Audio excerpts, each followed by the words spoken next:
Hello, I'm Dr. Stephen Hassan, and I'm so grateful to my friend and colleague John Collins, who's agreed to spend some time and share his deep knowledge about a group that's international. And until I met John, I never heard of it, called the Message Churches of William Branham, and you may be seeing all of the musical instruments behind John, but he is a musician in his spare time, aside from being an IT guy, and really, really brilliant and creative. He's made an amazing website and a deep dive of history about the Branham organization. And you were raised in it, right, John? Your family? I was. My grandfather was the pastor of the Cult Leaders Church for almost 50 years. So you have the blue blood, or whatever the right term is, Right. to say, I know about this group. Right. I label it cult royalty as half as jokingly, but there is some truth to that. There's the cult royalty, and then there's the rank and file members, right? Right, definitely. So go back and let's start with just a frame for people who know nothing about this group. Like, what is this about? There's the historian's version, which the history appears to have been written by those who were supportive of William Branham. And then there's the real historic version, and that's what I try to present on my website. So I'll give you some of both. The history that is recorded is that William Branham was a revivalist in the post-World War II healing revival that began his ministry allegedly in 1947, and he was correctly labeled as one of the leaders, if not the leader, of the healing revival. And many, we're talking hundreds to probably thousands of evangelists joined into this big healing revival, this healing movement. And out of it spawned several different movements, the charismatic movements, the word of faith movements. You've heard the term New Apostolic Reformation movements. All of these things exist because of William Branham. That's the history that you hear whenever you ask the recorded history. The actual history is that this man began his ministry much earlier than this. He tried many different ways to make a ministry successfully stick, and many different stage personas to make this happen. So on my website, I try to cover each of the different varying stage personas in the history that created this man, William Branham. But didn't I seem to remember you telling me that Jim Jones, was really interested in him, and maybe Branham had an influence on him? When I escaped, I knew nothing of any of this information. This is, according to your bite model, this is the information that is concealed from the followers, right? Believe it or not, this movement was created by the official spokesperson for the 1915 Ku Klux Klan, who came to Jeffersonville, Indiana, and literally stole a church away from another minister in Jeffersonville, Indiana. It's a long, crazy story, but ultimately he was extradited to Arkansas on charges of grand theft auto and connection to murder. And in his absence, William Branham assumed the position of leadership in his church. So this Klan-related church became William Branham's church. And this grew into what became this healing revival movement. I have to interrupt you. Okay. I have to wrap my head around that. So, in listening to this, I can't help but think that William Branham was a racist, or at least his parishioners were racists. So I will embarrass myself a little bit and lower and humble myself. I too was a racist. I was in this movement. I was indoctrinated in this movement. And had you asked me prior to 2012, am I a racist? I would say absolutely not. The Ku Klux Klan is evil. I am not a racist. I think all men and women are created equal. And probably for the next 5 years or so after escaping, I still would have had that same answer. I knew none of this information. But when I began to evaluate the morals that these groups stood for, I realized that I was as racist could be. I had no idea. I work with several support groups now, and I have several African-American friends, and I immediately when they join the group, I apologize for being this way in my past. And I assure them that if anything comes out that even remotely sounds racist, please let me know, because this is something I'm working on, right? I'll tell you that my friends say, call me black as opposed to African American. Okay. As of 2021. Okay. I did not know this. That's why I'm sharing. In William Branham's, in Roy Davis's church, Roy Davis was the official spokesperson for the Ku Klux Klan, one of the official spokespersons. He was also involved directly with William Joseph Simmons in creating other white supremacy groups, such as the Knights of the Flaming Sword. In the church that he established in Jeffersonville, William Branham admits to have learning what he called the serpent seed doctrine. And this doctrine, as you know, is very common among the white supremacy groups, but it was the foundation for the doctrine that we believe that Black people and white people could not intermarry. This was wrong because they were different than us. And it took me years to realize that the fact that I viewed Black people as different was racist. I was very racist. I had no idea. Interestingly, there is a William Branham message cult pastor in Johnson City, Tennessee, that was labeled the most racist pastor in America a few years back. You'll find that information on my website. I literally had no idea. I grew up this way and just had no idea. And the deeper I dug into this, the deeper the racist roots grow. I cover it very thoroughly in my most recent book, Preacher Behind the White Hoods, a critical examination of William Branham and his message. Yeah, that's very important. Before we go too much further, I also want to just mention that you and I talked when I was researching the cult of Trump, and I, in fact, talk about New Apostolic Reformation cults that are deeply growing and enmeshed with what's happening today. And I told you about a cult called The Family that I learned about from Jeffrey Charlotte's 2 best-selling books. He since now has a Netflix series of 5 hours about this cult. And then you email me, oh, here's a picture of Branham at the National Prayer Breakfast of The Family. Right. And it was way back. Do you remember what year that was, that picture? I don't know the exact But it was year. black and white. It was way back in the early formation, I think. I believe it was 1958 or around 1958. Okay.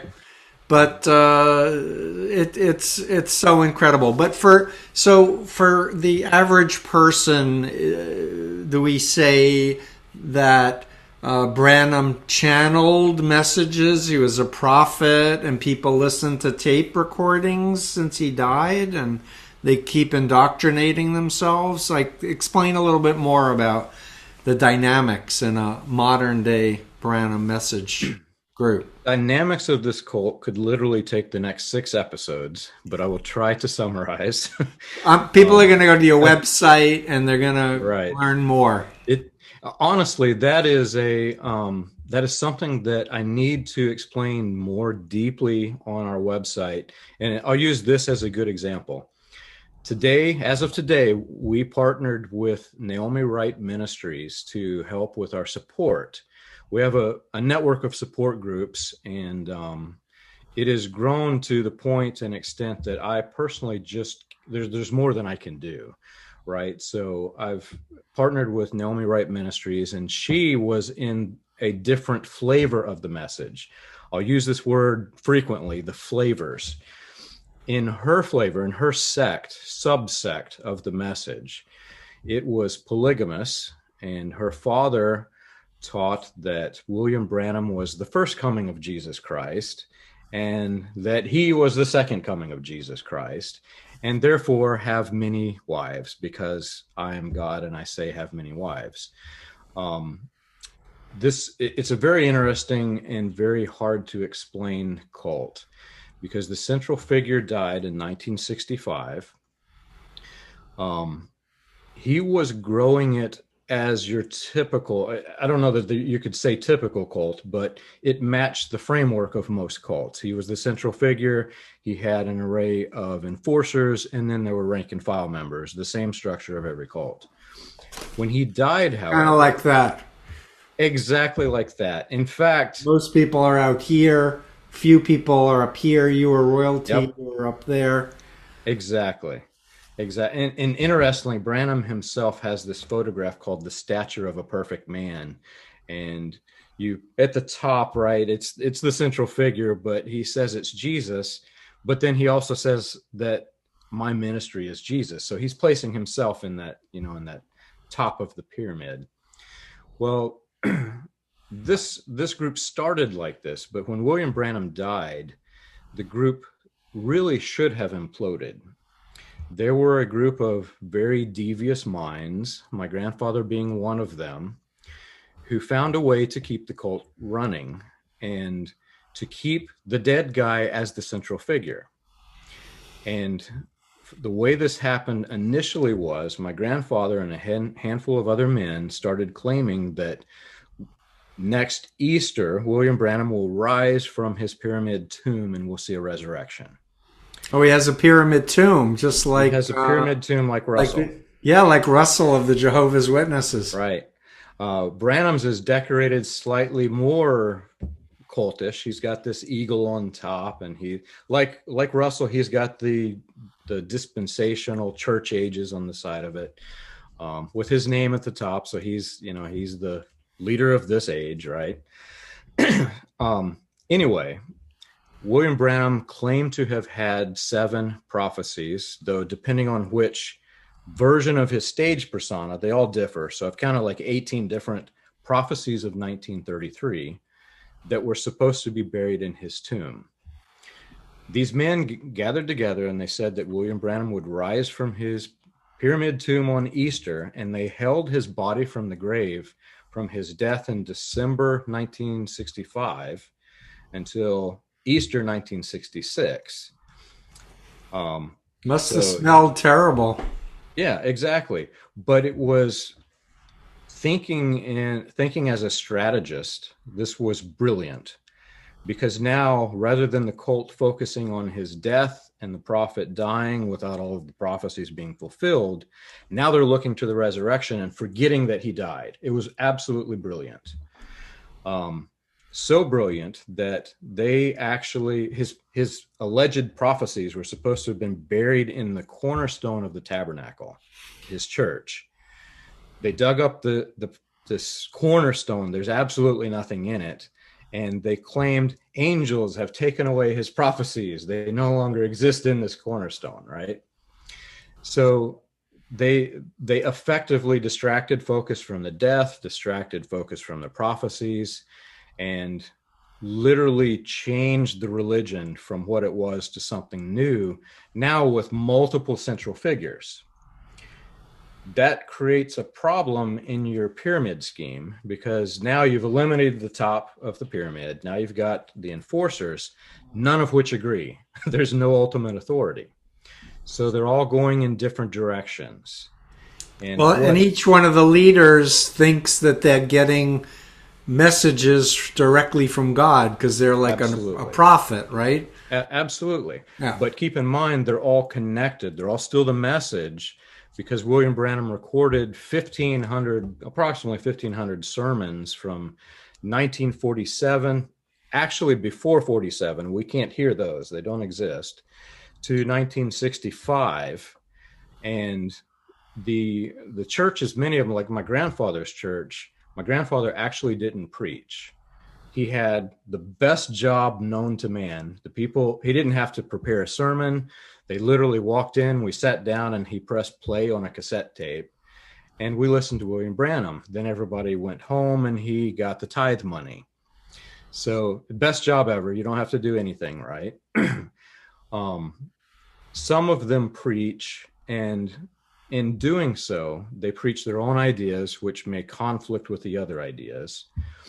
Because these recordings have different versions of the stage persona, they also have different theology. One stage persona is saying that Trinitarian is demonic. If you join the Trinity churches, you've taken the mark of the beast. And the historians of William Branham use that stage persona. Any book you read about William Branham is that stage persona. Except yours, of course. Except, right. Other versions of his stage persona prayed to the Trinity, actually spoke to the Trinity and said, we have accepted the Trinity. So you've got that big of a difference of stage persona. So the problem that exists, all of these different cult leaders are preaching different stage personas, and they disagree with each other. So they start bickering, fighting, and one says, I'm more like William Branham. The other one says, no, I'm more like William Branham. And they split. Meanwhile, everybody who's listening to these cassette tapes is also hearing the other versions of the stage persona. They begin disagreeing with the pastor that they're under, and they decide to stay at home and form what is called a home church or a tape church. So they stay at home, they start listening to these cassette tapes, they indoctrinate themselves, they invite others to come listen to these groups. Their home church grows into a building, grows into another church, and they've created a subsect. There are actually more subsects in this cult than there are actual members of the group. And there are, in some cities that I've been to, there are churches, 2 churches exist in the same city. They absolutely will not fellowship with each other because they're so vastly different, but yet they're all the message. They're all followers of William Branham. But how can there be more churches of Branham than people? I didn't quite get that. There are more subsects in the cult than there are main sect churches in the cult. Got it. I misunderstood. Yeah. That's helpful. So let's drill down a little bit more. Do they speak in tongues? Some churches do.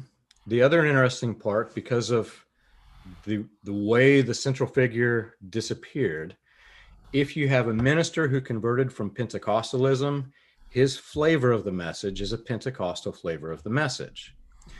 William Branham himself pretended to have spoken in tongues, and it's actually quite funny and worth pausing.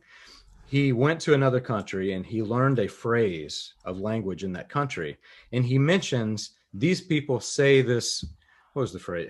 Humelin Raha is what he said. These people say this and it's a great thing. And I say it and I learned it from these people. Then when he goes to a different city, he says, he starts pretending like he's going to speak in tongues. And he says this Humelin Raha.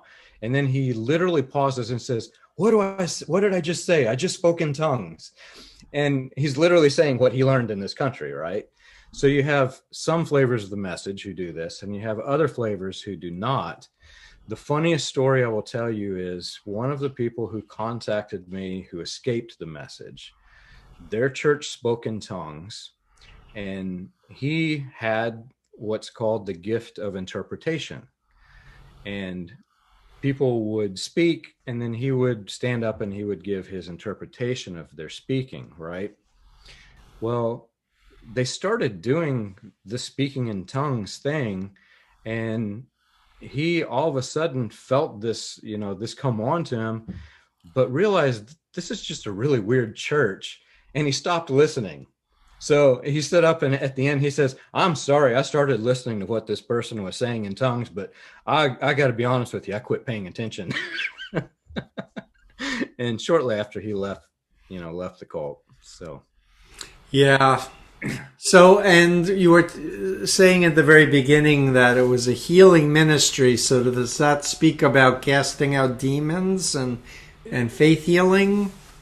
it does. So the part of the message that has disappeared, the most interesting phrase in all of the sermons is the very first paragraph of the very first sermon that is in the list of sermons that we have in the transcripts. His very first paragraph says, "We are getting some new gadgets for recording," which implies and suggests there were old gadgets for recording, right? Yeah. So we're not allowed to hear those. But if you fully analyze his sermons, which I have done, and you know the connections between himself and Roy E. Davis, you will find him talking about his ministries touring with Roy E. Davis. And they were touring during the time that you probably are aware of this, but Pentecostalism had a big movement of drinking poison and handling serpents. And William Branham tells about the power of God while drinking strychnine, which means he was with, this flavor of Pentecostalism that he was ministering to them. They preach, if you study that sect and the phrases they use, the verses and chapters they use, it's actually all through the sermons. So it seems to be based in that. But what happened was, I cover this also in my book, in 1947 or 1948, William Branham sparked the Latter Rain movement and the Latter Rain revival. And this movement is what gave birth to New Apostolic Reformation. Jim Jones was inducted into this movement, and Jim Jones became a message minister for a brief period of time. And this was a big, very popular thing that, interestingly, I only recently learned, and I doubt I've even told you, I learned that Kim Kardashian's great-great-great-grandfather and great-great-great-uncle sponsored this thing. They literally created, so his name was Tatos Kardashian. He was the patriarch Kardashian. He funded a tour with Avok Hagopian, who was an Iranian faith healer, and William Branham. Together, they sponsored those two with a Ku Klux Klan revivalist named Clem Davies. And his wife's brother was named Demas Shakarian. Demas Shakarian founded the Full Gospel Businessmen's Association International, which generated hundreds of these ministers. They were literally creating stage acts as entertainment for revenue. Yeah, I believe it. I totally believe it. So what's it like growing up in this movement? Is it correct to say men were in charge and women were subordinate and not really believing in women's rights? That is to put simply and to put very lightly. I was a racist. I'm reformed. I repent and apologize continually for the way that I used to be towards blacks. I also am that way towards women. We were taught literally that any woman who wore pants or anything besides the Pentecostal wardrobe were harlots. So I, as a child, this is just drilled into my head. I keep hearing harlot, harlot, whore, harlot, harlot, whore. I could go into a mall and think the mall is my whorehouse, right? The women are all dressed like normal women dress. And we had such a horrific view towards women. William Branham, even part of his foundational prophecies was that by allowing women to vote, we would be causing the destruction of the United States, and that when doomsday came, and there were several different years that he predicted this doomsday, most famous of which is 1977. Wait a minute, that's when the Moonies said we're the end of the world. I've actually found 3 different cults that use 1977. I really have, man. Anyway, sorry to interrupt you. So this disaster that never came was to be caused by women. So not only could the women not vote, working was discouraged, education was strongly discouraged for women, sometimes discouraged for men. It was discouraged for me. I have a college degree, but only because I went against the family's their spiel to me after I graduated high school, not to go to college. I bucked the system and I got a college degree. Women were very poorly treated, to put simply. Not every man by nature was misogynists. So you had some men who tried to treat them in a good way, but because of the cult doctrine, they really couldn't help it. They were mistreated. And I assume children were to be obedient and disciplined if they weren't? I can remember, that's actually part of my escape, believe it or not. Now, I'll tell you this story. The children, corporal punishment is widespread. William Branham advocated for not just beating with a switch, but with 2x4s, with barrel slats, which is this big, thick piece of wood. And I can remember I never noticed this until I had children, but I can remember walking into the church, hearing children being beaten. I could hear every slap with a belt in the bathroom. As I'm walking into the building, I came in late one day, and if you were disobedient, sitting through this 2.5-hour sermon of a tape sermon where it's completely bored out of your mind, children can't take it. And so they get rambunctious and they get taken back and they're beaten, right? I refused to do that for my children. I would take them outside of the Branham Tabernacle. And William Branham had set up, this is another funny side story, he had set up this shortwave radio station.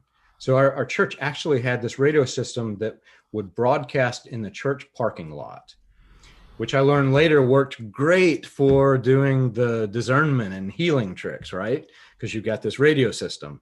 But regardless, they played these cassette tapes, and there were a number of people who would listen to the sermons in their cars. They literally would drive to the church, listen, then drive away, some of them without even exiting. So I'm taking my kid out to sit in the car and listen to this, and I'm watching the deacons are walking out of this building, and they're not even listening to the sermon. One time I watched my aunt drive up, and she had got into a little fender bender. I watched every deacon exit the building while the tape was playing, examine her car. One of them went back in, got the assistant pastor. He came out and examined the car. He went and got my grandfather. So literally not a single elder was in the church while everybody's in there listening to this cassette tape. And that was eye-opening for me because it wasn't very religious. Wow. So I assume your grandfather has passed away? He has. He passed away 2015. So did he ever come clean in any way, shape, or form about what was going on? He did not. My grandfather made a heck of a lot of money at doing this. It was a business. I don't want to say too much because some of it is legal, but simply put, there was too much money to stop. Yeah, so he was corrupted by mammon, to quote the New Testament. So what happens in message churches if a husband or a wife decide to leave, they don't believe it anymore, they want to bring their children out or at least have joint custody. Talk a little bit about parental alienation, because it's something that I've encountered regularly with authoritarian cults. It is extremely difficult. And I did not have a perspective of this probably for 7 or 8 years after leaving. We started attending some mainstream churches. I went to a Baptist church. My family is now going to a Methodist church. We've went to various different churches. And as opposed to normal Christianity, in normal Christianity, a spouse may be Catholic and another one may be Baptist, and they still are a family unit, and they still love each other, and they act cohesively like a family unit. Like any cult, if one member leaves and the other one doesn't, they're completely severed. Some of the churches practice shunning, like the Amish, physical shunning. Most of them, a vast majority, practice emotional shunning. So they will emotionally shut you down. And what happens, I was actually having to explain this to somebody last night. What happens is you're emotionally shut off, and the level of conversation is about the equivalent of that if you met somebody for the first time in Kroger and they started talking to you, it's about that deep from that point. So you literally have lost connection. And what happens is eventually the person who escaped the cult just severs the connection because they can't deal with this anymore. To the cult member who doesn't understand any of this because they're indoctrinated, they think they've just lost this person because they left them. But they're not realizing that they've actually emotionally shunned them, and that's why they left. So what happens in situations where there's a family member who stays and a family member who leaves, they're completely severed. I'm working with a gentleman in another country who's experiencing this right now. Some of the governments don't even understand this thing that exists, right? They don't understand why a family would cut each other off like this. So it's extremely painful, to say the least. Yeah, this is a problem around the world with just a lack of understanding about undue influence, and why I went and got my doctorate doing my dissertation in analyzing undue influence in the law and trying to provide a model that judges and juries can use to understand the influencer, the influencee, the motive, opportunity, techniques of influence, and such. But am I correct that message churches teach Satan, that there are evil entities, or not so much? That's actually what birthed this group. And it took me a while to understand this too. When the Latter Rain movement started from about 1947, I believe this was happening prior to this, but I don't have those sermons to analyze. But one of William Branham's main foundational teachings was that the mainstream of Christianity had become apostate. And so what he did was basically he started these revivals. He started with the ambition that everybody's welcome, no matter who you are. You can be Catholic, you can be Baptist, you can be Presbyterian, Methodist. Come join our revival, everybody's welcome. And we have this big circle of friends, right? Well, while everybody's enjoying this, he starts planting the seeds that their church that they're going back to when they leave this revival is apostate, and that Satan has influenced these churches and their leaders and their ministries. Like many other cults out there, he is teaching that any organized system of church is demonic. It's very heavily angels and demons. In fact, I think you know this about me. I was not able to deprogram from that angels and demons theology is in my head for several years after leaving. I still was walking in a world where if something made me uncomfortable, it was a demon. If something made me comfortable, it was an angel. And what I learned over time is a lot of it is opinion. If my opinion is that this is wrong, it must be a demon. And that's yeah, it's labeling. It certainly was my mindset as a Moonie. Yeah. I just, everything, any doubt, any question was automatically labeled as satanic. Some entity was trying to test me or invade me. I had to do Right. thought stopping. I had to repent, confess, sleep little, work hard, try to bring everyone in because the end of times are coming, you Yeah. know, and this pressure that, Mhm. you're going to lose your chance in heaven if you don't remain pure and do Right. everything that you're told and such. Yeah. I Um, was just speaking of thought stopping. I went and visited a high school friend last night. Um, they're just overwhelmed with joy that I've left this thing. They only recently learned that I left. I had one single best friend in high school. Actually, I had one single friend in high school, believe it or not. Um, when I went to their house, they were seeing my authentic self. They said the mother explained this to me. I didn't realize it. In fact, I never thought about it until last night. I could be myself when I was at their house. My guard was down. I was happy. I was joyful. And when she would take me back, she would drive me back to my house. She said, John, I had never understood what was wrong with you. But when you entered your house, I could see this change. You became this other person, this sad person, right?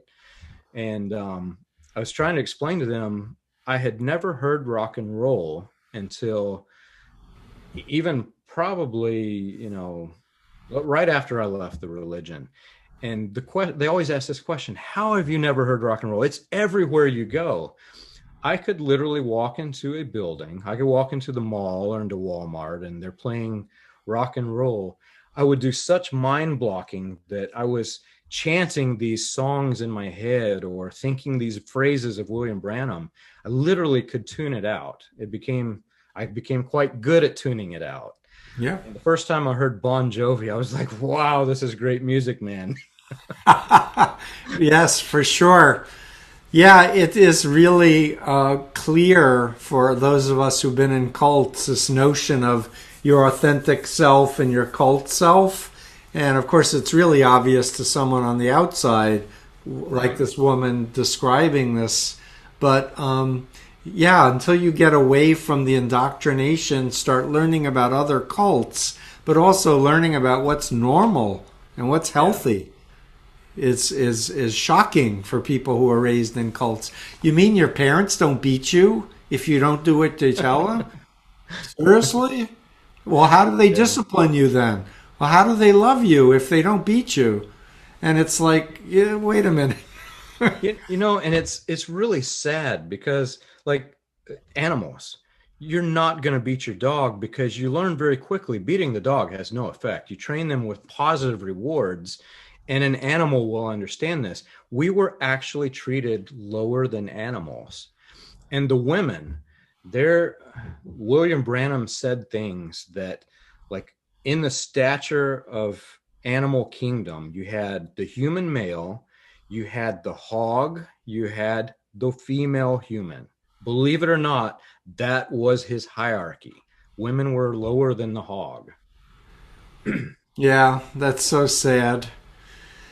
But, I just predict that there are so many Christians who have no idea, for example, that Pentecostalism was a new invention, that it Yeah. wasn't something that was, 2,000 years ago, even though there Right. was mentioned somewhere in the Bible, that this was an invention and that people were training people how to do this glossolalia, to do this Yeah. I, constructions.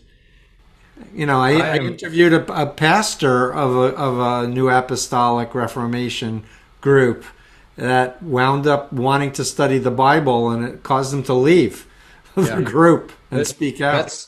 that's the funniest thing to any Pentecostalism teaches a different way of reading the Bible. I don't know if we probably never had this discussion.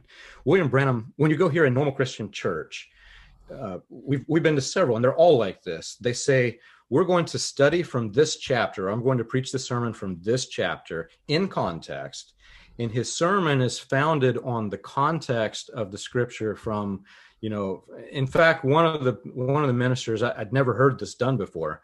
He started reading from the book of, I think it was the book of John. And he says, now, this is my context for my sermon, but the author actually starts talking about it in the chapter before. So let's flip back and read that too. And he's actually taking from context. Pentecostal churches will take a word or phrase and they overload the word or phrase, and they will preach an entire sermon off of a phrase that's completely out of context. What's funny is you mentioned it's a new thing. I am about halfway through writing my book on the cult leader John Alexander Dowie. And who's that? I won't go into details because I want you to read the book. Okay. But I've done a deep historical dive on Dowie, similar to what I've done with Branham. Dowie stole a church in Australia. He literally stole a church. He did the same exact thing that William Branham did. And I'm going to give you some history that you don't know about Branham here. Dowie tried to create his following once he grew beyond Australia, and he literally burned Australia. It was the point where he couldn't make any money there. So he tried England. And England, the newspapers exposed him. So information was shared. The people become aware. Awareness was spreading. He literally couldn't create a foothold in England. So he came to San Francisco and duped everyone. And he came, as you know, to Zion City, Illinois. He created the Zionist Pentecostal flavor. He was a big fundamental element to the creation of Pentecostalism. And leaders in his cult commune, he had these healing homes. He was known at one point as the richest man in the West, millions of dollars back in the 1800s. He had these healing homes where if you wanted his healing, wanted to join his group, you gave him all of your money, all of your life's possessions, and you could come into this healing home and we'll heal you for all of your money. Well, leaders of his commune were actually members of William Branham's mentors. In the lineup of mentors, they're in this group, right? So you had Dowie, who's this guy who stole a church, and I won't give you the rest of it because it's crazy interesting. At the same time, you had Charles Fox Parham, who, a little known fact about him, he was involved in a scheme with this thing called, what was it? It was, I can't remember. Basically, it was divine gold from God, this little magic potion that you could pour onto a rock and it would turn into gold. And he nearly did prison time. As he's evading prison time, he flees to Tulsa, Oklahoma, I think, and creates a commune. But first, he goes to visit Dowie to see how did he do it. Yep. He basically went to two different people who had, who had made a lot of money at this, used them as prototypes, and birthed Pentecostalism. That's fascinating, and it's got to be published in Spanish too when you do this book. It's growing like leaps and bounds. It's very, very upsetting. I'm wondering if there's anything we need to touch on that we missed on this. Needless to say, many people are exiting, you were saying, wanting to get help and figure out what's real and what do I believe now and how do I go forward. And of course, learning about brainwashing and cults in general is a good frame that helps people have an intellectual handle on it, at least. Yeah, recently, I'll tell you the weird thing that I'm seeing right now. COVID seems to be driving people out of the cult in droves. I don't know if there's some sort of a spiritual awakening or if just simply, I know a lot of people couldn't attend church, so they're at home, and I think maybe they're separated from that indoctrination, that constant, berating or whatever. Maybe they took some time off and realized that, wait, this thing is wrong that I'm in. We've had several situations, some of which have been growing for several years, that have caused an exodus. I think this has happened. I've learned this since I spoke to you, but The message is fully banned in Russia. Yeah, they banned all cults other than Putin's cult and the Russian Orthodox Church. Well, before that ban, St. Petersburg University did an in-depth study of William Branham's transcripts and found elements of linguistic programming. So basically, they're understanding that these are mind control tapes that are being sent by America into Russia, and they stopped it. That's fascinating. Yeah. So in Russia, it's banned, and there's been somewhat of an exodus. That happened a few years ago. In South America, one of the most prominent William Branham message leaders named Joaquim, can't pronounce the name, Goncalves, I guess is his name, was found to have been, while spreading the message and like orchestrating the message in Brazil, he was raping the women and he was molesting the women. And I mean, it's horrific. Another pastor was doing the same thing in Africa, and he ended up murdering one of his females of his congregation. And I mean, worldwide, so many destructive things are happening that are in the public view that people are just fleeing in droves. Yeah, and learning about other cults and, of course, the social media. I need to ask you, though, as far as you know with message groups, do they encourage their people to get vaccinated or not? Some do, a lot don't. I know of one church that did not, and COVID nearly wiped out their church. Several members actually died. Some of the more progressive do. It really depends on which version of the stage persona that they subscribe to, right? The one that preached that you can heal yourself, and if you don't try to heal yourself, you don't have enough faith and you're not a Christian or whatever, those generally would not take the shot. Yeah. But there are a lot that do. I will say, out of the ones that I know, probably the ones in America, a majority of them probably do. Mm-hmm. Yeah, that's hopeful. We're going to link to at least one of your original songs where you're performing, if that's okay. Because I love celebrating former members, and people like yourself are so, I'm going to compliment you, so close your ears, brilliant. You're a very successful, tech entrepreneur, musician, artist, father, husband, etc. And we're trying to encourage more people like us to just use the hashtag I got out and say, the public wants to blame us like we're stupid that we believe this crap. But for you were born into it. You had no choice but to be indoctrinated. Also, or get the hell beat out of you if you weren't obedient when you were young. But for me, I didn't know what I didn't know. And now being online, the technology is manipulating people's emotions and beliefs and thoughts and in very destructive ways, turning people against each other and families and creating mass confusion. And people need to come back to the golden rule: don't do bad things to other people that you wouldn't want done to yourself. Be honest. You distrust liars. Check your sources for information before you share it or like it even. Really be a good citizen, because we need each other to survive.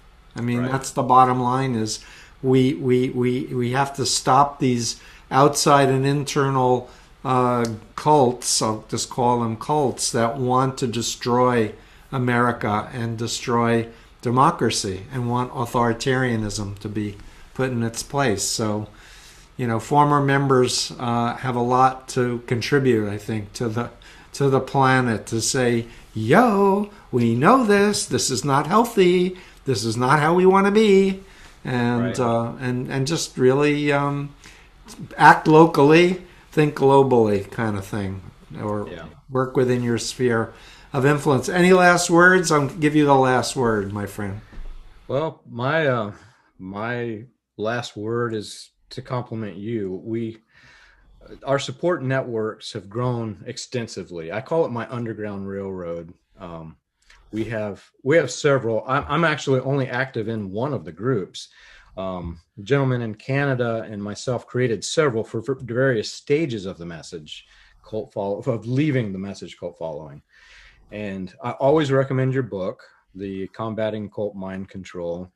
And literally everyone who reads it, they're just overwhelmed by the information that is in it and the analogies. By examining how other cults work, they're able to, heal much faster than people who don't do this. Yeah. So I will encourage anybody who's listening to this, get the book if you haven't. Read the book. It's incredibly helpful. Great. And I recently recorded a 3.5-hour course that's very inexpensive. I put it on the Udemy platform. It's like $13, $14, but you can hear me go through my slides and explain like what are the basics you need to know, especially if people don't like to read books. Send me the link to that and I'll put it on. I have you in my partners page on the website. Under that section, I'll link to that Udemy. Oh, come to freedomofmind.com and you can put up my dissertation and the link to the course and whatever else you want.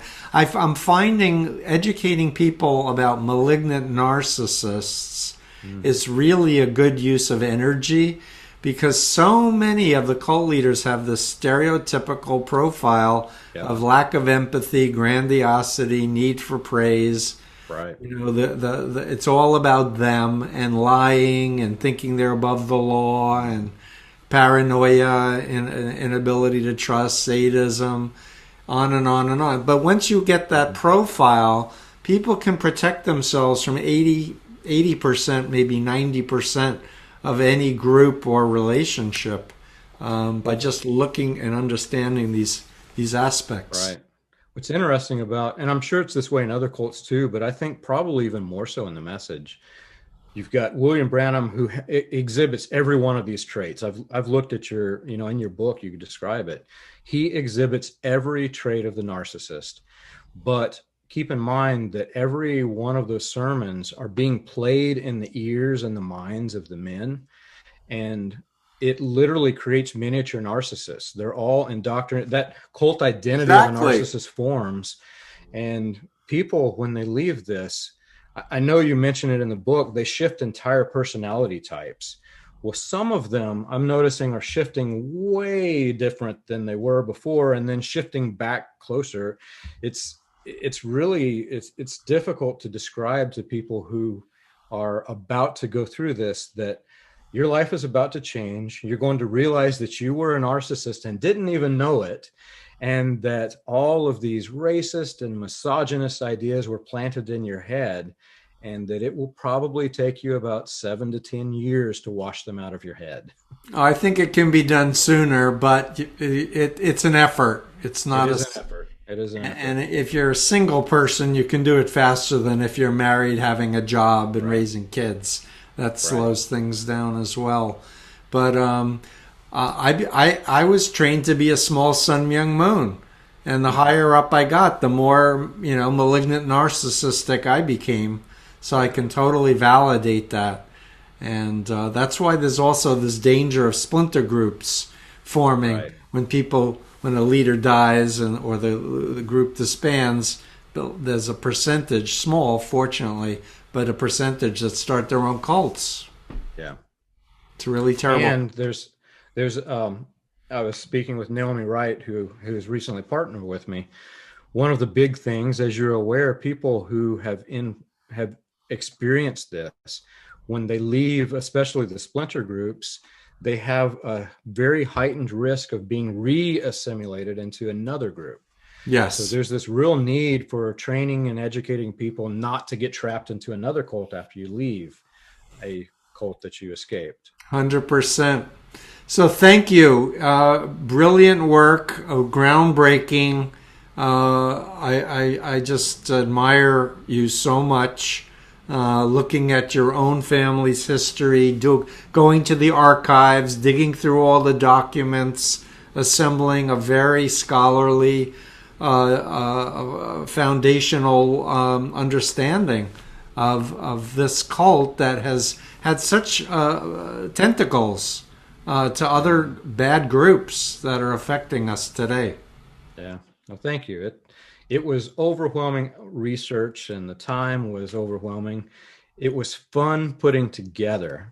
I've got my instruments, all of the background music in those videos. The theme song and the intros, I made all of that. I composed all of that, and had some fun along the way. As I'm driving to the courthouse to dig up the records, I have the Dukes of Hazzard theme playing in the background as I'm driving to there. That's great, it's and incredible fun. That speaks to the importance of fun. Yeah. Being alive should have joy in it too. Right. And fun. So thank you, my friend, and be well. We'll be in touch soon. Thanks for having me on here. Pleasure.